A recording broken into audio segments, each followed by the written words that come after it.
If I were to tell you there is one thing you could do that would improve your English reading, listening, speaking skills, double your vocabulary, and you'll have fun on the way, would you be interested? Let's find out.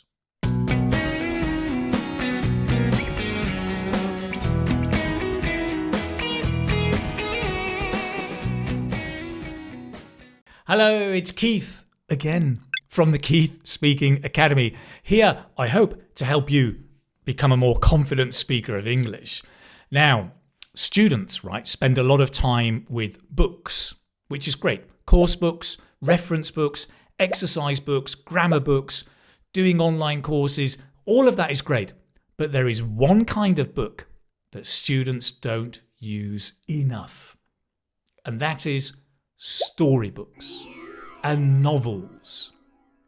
You see, these are great because they give you the language in context, they expose you to real English, they can double your vocabulary, and with audiobooks, right, you can also practice your listening skills as well as your reading skills. It's a win-win all round, a no-brainer.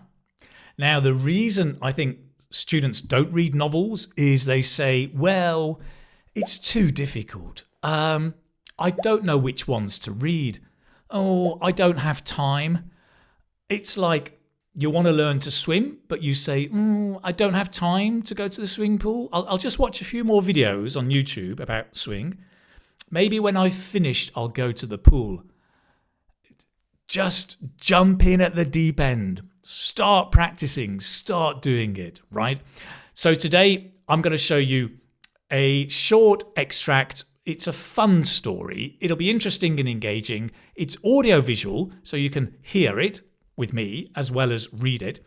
And I'm going to show you how it can help you with your vocabulary, your grammar, your speaking, your reading, your listening, the full Monty. So I'll begin with the story. We'll break it down first with vocabulary, secondly with grammar, then with speaking, and at the end of this video, I have a challenge for you. Are you ready? Let's do it. Okay, let's begin with the story. Let's have a look at the start of that story. Are you ready? Let's begin. The last reading. Taipei, 1961. The cicadas were loud that evening. A man in his 30s sits cross-legged on the floor, singing a lullaby as his little daughter hums along.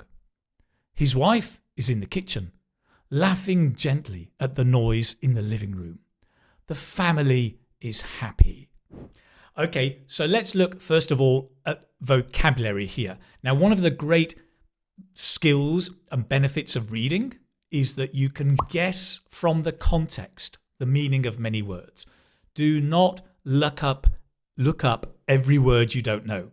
Try and guess a lot of the words. Well, let's have a look here, right? It says the cicadas were loud that evening. Cicada, what on earth is that? Well, we're in Taipei City. It could be the cars, the motorbikes. If you've been to Taipei, you may know a lot of people keep birds, so it may be the birds. Okay. The thing is, it doesn't matter actually what it is. You can understand more or less what's happening. A man in his 30s sits on the floor singing a lullaby.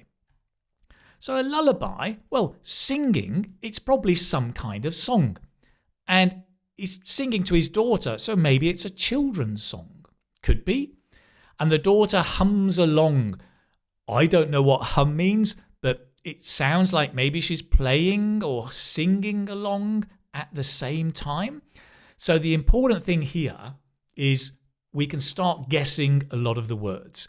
We don't need to start looking them up in order to understand what's happening. We can see from the context, there's a family, they're in their house, there's some noise and singing, and they're happy. That is good enough at the moment. Now, let me up the level a bit. Imagine if this were an audiobook. we could actually, maybe help identify the meaning even better. Let me show you, right, very specifically with these examples. The last reading, Type A, 1961. The cicadas were loud that evening.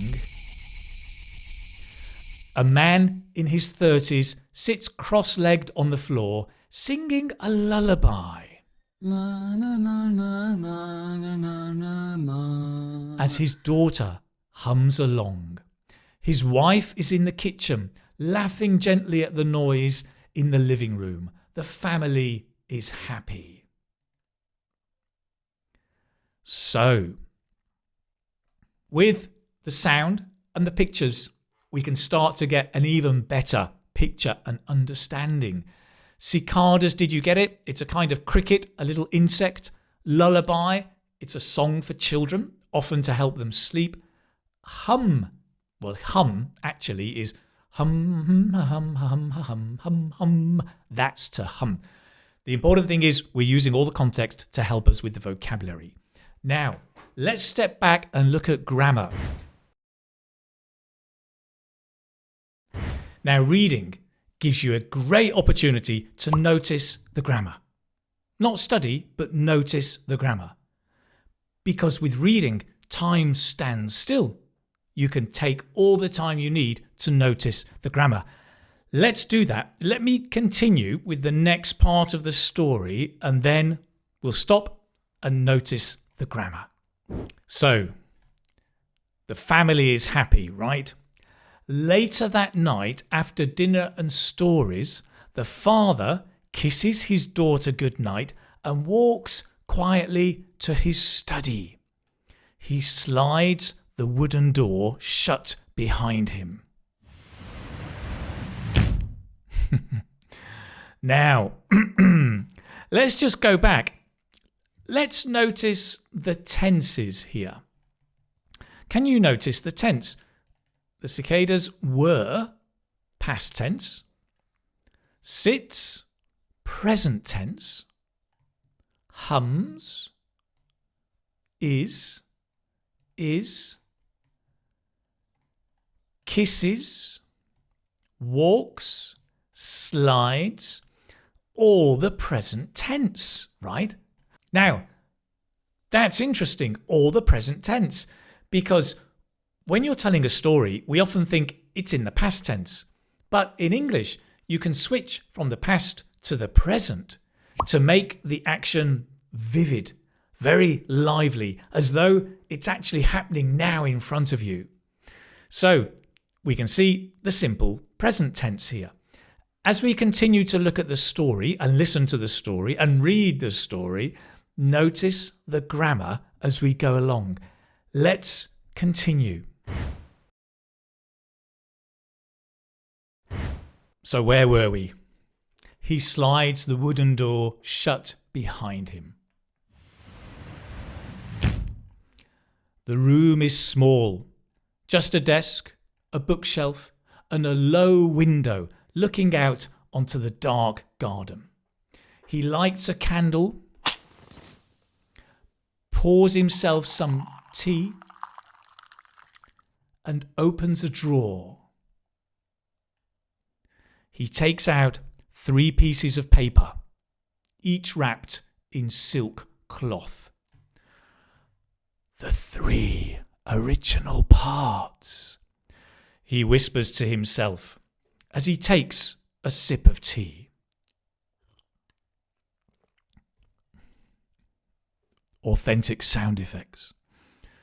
Hu Xuan's poem, still beautiful after all these years. He unwraps the first part and reads it aloud.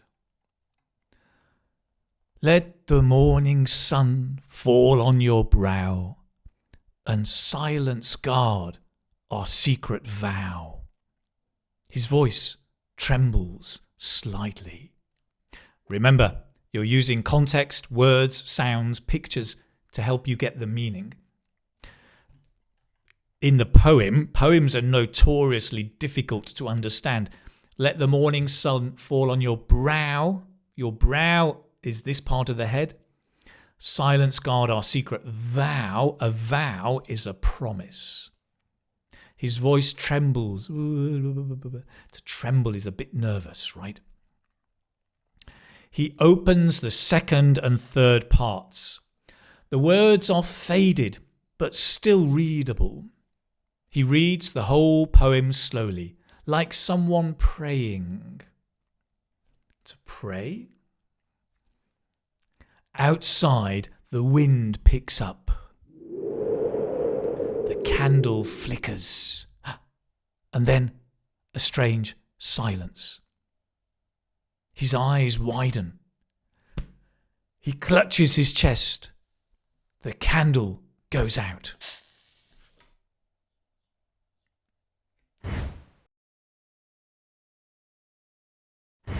Now let me pause for a moment, because books offer great opportunities for speaking skills, especially audiobooks. Now, the first thing you can do is you can shadow the audio. That means repeat at the same time. Follow closely. So you play small clips of the audio. You can go back to this video and watch again and repeat phrase after phrase at the same time as me, or like a second behind me. It's really good to train your ear. If that's too difficult, you can go back. You can look at some of the words, but don't read aloud. Just use that to help you remember the meaning, but then listen. Train your ear to pick out the sounds and repeat the same pronunciation, same intonation. It's a very powerful exercise to do. And it's good speaking practice, especially for word stress, sentence stress, intonation, which are really challenging for students, right? Now, the second thing you can do with nearly every book is when you stop at the end of a unit or some point in the book, just stop and ask yourself what's going to happen next. What do you think, right? In fact, I'm going to ask you, what do you think is going to happen next? And just speak out aloud. If you want to write, you can write it down in the chat. What do you think will happen next? And it's a great opportunity just to really engage with the book and have this dialogue. You can think aloud. You can think aloud, speak aloud. Great engaging way to practice. Okay, now let's push on, move on with the next and final part of this story.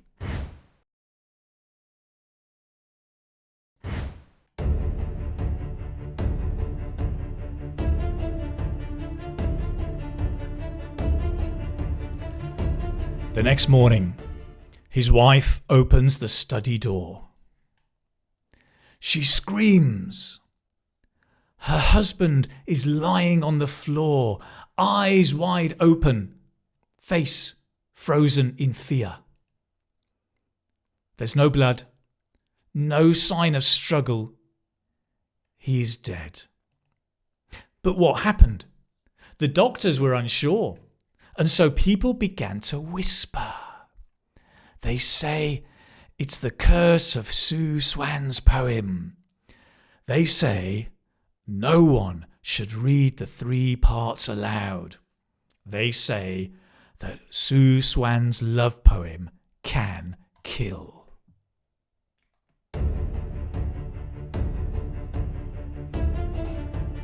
And that, my friend, is the end of the story so far. And so my question for you is, what happened to the man? Any idea? Let me know in the comments. Right now, I've got a challenge for you.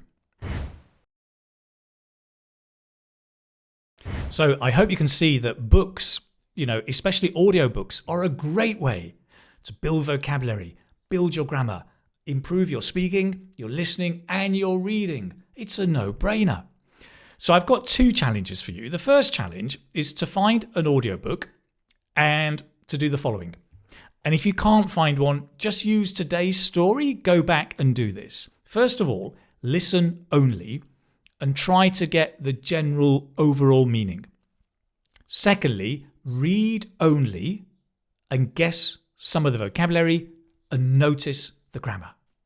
Thirdly is to read and listen at the same time the whole text again as a way to review. Okay? That is a simple challenge you can go and do. My second challenge, is more abstract because I have created a new 2-week challenge for you. And if you want to break from your study, your regular habits, your courses, this is something fun and exciting you can do over 2 weeks, and it will build all of the skills we've talked about today. It's a murder mystery challenge where you will get day by day to analyze a story, a murder mystery story. Read, listen, look at lots of multimedia clues. There are videos, photos, newspaper stories, and guess who the murderer is. You'll have a chance to write and chat with other students on the course to discuss your ideas, share your hypotheses. You'll also have 2 meetings, one each week, where you can actually face-to-face chat with other students and discuss, debate who the killer is. It's short, it's sweet, it's 2 weeks, it's fun, it's exciting. This story today is actually the first part of the whole murder mystery challenge. So if you want to find out what really happens and what this leads to, come and join us. It starts on Monday, the 21st of July, lasts for 14 days, for 2 weeks. Next week, I'll be sending emails on the social media telling you more about it. So make sure you sign up before the 21st and you can start this exciting adventure, the Murder Mystery Challenge. By the way, if you want the PDF of today's lesson, you can get it here, just in the description, click on the link. You can leave your email address and your name, and then you can get hold of the PDF. With that, we can send you some emails about the promotion of the Murder Mystery Challenge and also other tips and resources to help you become a confident speaker of English. I believe strongly in 3 steps to improve your English. Discover language, practice, and review. Today, we're going to review as well with a song. I'm going to leave you with a song based on today's story, a simple way for you to review the language that you've been studying with me today. Okay, let's do it. Don't read the poem aloud, they say, or it will take your breath away. A vow of love, a silent sound, but danger waits in lines once found. Nice way to review. This will be in the PDF as well.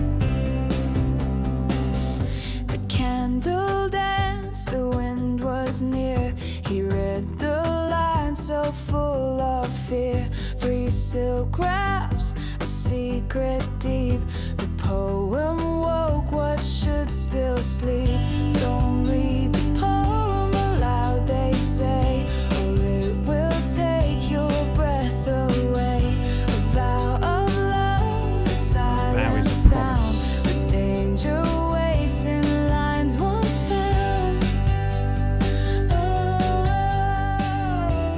Remember, let me know in the chat what really happened to the man. What do you think? Thank you so much for joining me today. Hope that you've enjoyed the video and the story. Remember to grab the PDF and listen. Keep studying, keep going, keep practicing, and I'll see you soon.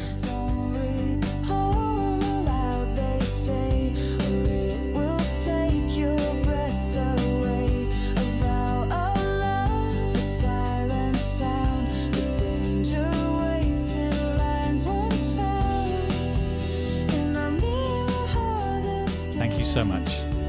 Take care. All the best. See you in